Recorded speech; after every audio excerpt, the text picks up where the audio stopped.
तब हम जब स्वास्थ्य सेवा की बात करते हैं तो आपके कार्यकाल में आपने उत्तर प्रदेश की स्वास्थ्य को, सेहत को बेहतर करने के लिए ऐसा क्या किया कि जिससे लगता है कि पहले से स्वास्थ्य सेवाओं की तस्वीर उत्तर प्रदेश में बदल गई है? देखिए, 17 के बाद से अब तक उत्तर प्रदेश का हेल्थ इंफ्रास्ट्रक्चर पूरी तरह से बदल थोड़ा चुका है। माइक देखें भाई, आवाज आ रहे हैं? उत्तर प्रदेश का हेल्थ इंफ्रास्ट्रक्चर पूरी तरह से बदल चुका है। सबसे पहले मैं मेडिकल एजुकेशन की तरफ आऊंगा। जब 2017 में हमें काम करने का अवसर मिला, हमारे पास मात्र 12 मेडिकल कॉलेज सरकारी क्षेत्र में थे और निजी क्षेत्र में भी कुछ मेडिकल कॉलेज थे। हमारे सामने सबसे बड़ी चुनौती थी चिकित्सकों की तैनाती और उनकी उपलब्धता। पूरे देश के पैमाने पर इस बात की चर्चा है, चिकित्सकों की भारी कमी थी। लेकिन मैं कह सकता हूं 2017 के बाद से आदरणीय प्रधानमंत्री नरेंद्र मोदी जी के मार्गदर्शन में हर जिले में मेडिकल कॉलेज बने। उस दिशा में हमारी सरकार ने गंभीर काम किया है। आज 2017 से तुलनात्मक दृष्टि से आज हमारे पास 80 मेडिकल कॉलेज पूरी क्षमता के साथ काम कर रहे हैं मात्र इन 8 वर्षों में। और कुछ जिले बचे हैं, उन पर भी हम शीघ्र ही प्रदेश की जनता के समक्ष जानने वाले हैं। पीपीपी मोड पर हमने टेंडर कर दिया है।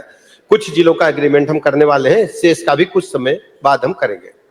मैं इसलिए मेडिकल कॉलेज के साथ ही सिर्फ एक इसलिए टोक रहा हूं कि ये बहुत महत्वपूर्ण विषय इसलिए है कि कल अपने उद्घाटन उद्बोधन में भी योगी आदित्यनाथ जी ने कहा कि इसके पहले की जो सरकारें थी उसमें एक जिला एक माफिया के लिए उत्तर प्रदेश की पहचान थी और हमने उसमें एक जिला और मेडिकल कॉलेज में उस पहचान को बदल दिया।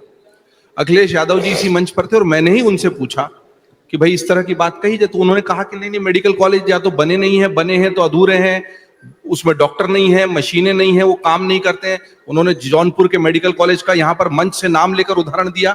अच्छा है कि इसके ठीक बाद ही आप आ गए हैं। तो आप, उन्होंने आरोप लगाया है कि ये केवल गिनाने के लिए मेडिकल कॉलेज बने हैं और जो बिल्डिंगें थी पुरानी उनकी बनाई हुई वो भी नहीं चल रही। मेडिकल कॉलेज कोई पॉकेट में रखी हुई वस्तु नहीं है। मेडिकल कॉलेज पूरी दुनिया देख रही है। एमबीबीएस की सीटें 3 गुनी हुई हैं और एमबीबीएस की सीटें भी उत्तर प्रदेश सरकार क्रिएट नहीं करती है। नीट का इम्तिहान होता है, पूरे देश के पैमाने पर इम्तिहान होता है। हमने एमबीबीएस की सीटों में लगभग 3 गुना वृद्धि कर ली है। अब हमारी तरफ, अच्छा सवाल आप देख रहे होंगे और मैं इसलिए देख रहा हूं कि आपको मैं आंकड़ा बता देता हूं उस पर फिर, और क्योंकि मेरे पास डेस्क से आंकड़ा आया था, मैं गलत नहीं पढ़ दूं इसलिए इसमें आंकड़े पढ़ रहा हूं। इसमें यह है कि आपने जो कहा 1 डिस्ट्रिक्ट 1 मेडिकल कॉलेज में, लेकिन स्वास्थ्य संस्थानों में स्वास्थ्य कर्मियों की कमी है। सिर्फ डॉक्टरों की कमी को लें तो 2022 तक पब्लिक हेल्थ सिस्टम में 38% चिकित्सक कम रहे। इसके अलावा 40% नर्स कम थी और 28% पैरामेडिक कम थे। ये आंकड़े मैं पढ़ रहा हूं। नहीं, आप आंकड़े बता दें।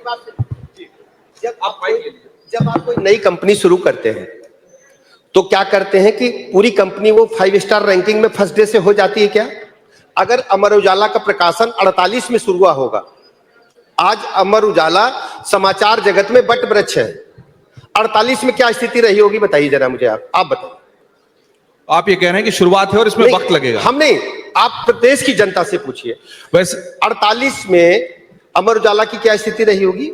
जब कोई बच्चा कंसीव होता है, 9 महीने में उसको जन्म मिलता है, फिर धीरे धीरे बड़ा होता है, क्या कोई भी शुरुआत भी नहीं करेगा? समाजवादी पार्टी की सोच क्या है कि केवल 17 ही मेडिकल कॉलेज स्टेट में हो, 12 ही मेडिकल कॉलेज स्टेट में हो? एक दिन तो किसी को आगे आना पड़ेगा। और जहां तक संसाधनों की बात है, पहले से लाख गुना बेहतर संसाधन इंटायर स्टेट में।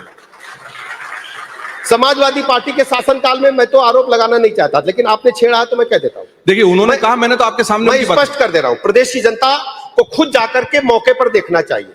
जौनपुर मेडिकल कॉलेज की चर्चा उन्होंने की, अच्छा हुआ उन्होंने हमें मुद्दा दे दिया। आप इसको छापिएगा जरूर, जो सब छपेगा और लाइव भी जा रहा है। मैं आपको बताऊं, अभी लाइव जा रहा है, सब लोग लाइव देख रहे हैं। जौनपुर मेडिकल कॉलेज जी समाजवादी पार्टी की सरकार ने क्रिएट किया, टाटा को काम मिला। टाटा कंपनी से जबरदस्ती किसको काम दिलाया तत्कालीन सरकार ने, ये उनसे पूछिए। और वो ठेकेदार बीच में छोड़ करके भाग गया। हमने एसआईटी बनाई और अतिरिक्त कैबिनेट से जाकर के पैसे स्वीकृत करा करके काम पूरा करा रहे हैं।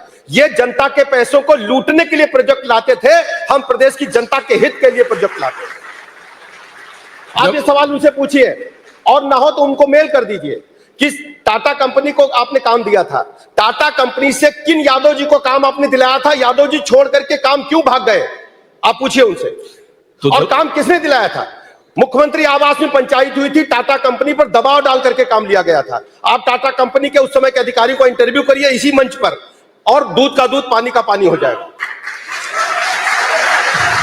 तो ब्रजेश जी से बात करने का यही आनंद है कि आंकड़े इनकी जबान पर होते हैं और इनके दिल में जो होता है वही जबान पर होता है और वो खुलकर सामने आ जाता है। ब्रजेश जी, आपने अपनी तरफ से पूरी बात रखी, और यही एक और आपकी अदा है, आपकी स्टाइल है। आपको है ना छापा मार स्वास्थ्य मंत्री भी कहा जाता है। आप मेडिकल कॉलेज छापे भी मारते हैं, एकदम औचक निरीक्षण करते हैं। कर दूं, देखो ये हम जो है ना, आप अमर उजाला का यहाँ कार्यक्रम क्यों कर रहे हैं कि यहाँ का एडिशन है, हाँ? यहाँ थोड़ी कील कांटा दुरुस्त हो जाएगा। हमारी जिम्मेदारी है कि अपने अस्पतालों को डाउन द लाइन हम देखें, और ऐसे देखें कि ये न लगे कि विजिट घोषित है। जब घोषित विजिट होती है तो प्रशासन लग जाएगा, पुलिस खड़ी हो जाएगी, चूना डालेंगे, दरी बिछाएंगे। हमें भैया कुछ नहीं चाहिए, हम साधारण कार्यकर्ता हैं। प्रदेश की जनता ने मुझ पर भरोसा किया है, तो अपने मरीजों को किस ढंग से दवा मिल रही मैं खुद जाकर के देखूंगा। और इसमें कोई भी आरोप लगाए मैं स्वीकार करता हूं, मैं जाता हूं और भी अधिक जाऊंगा।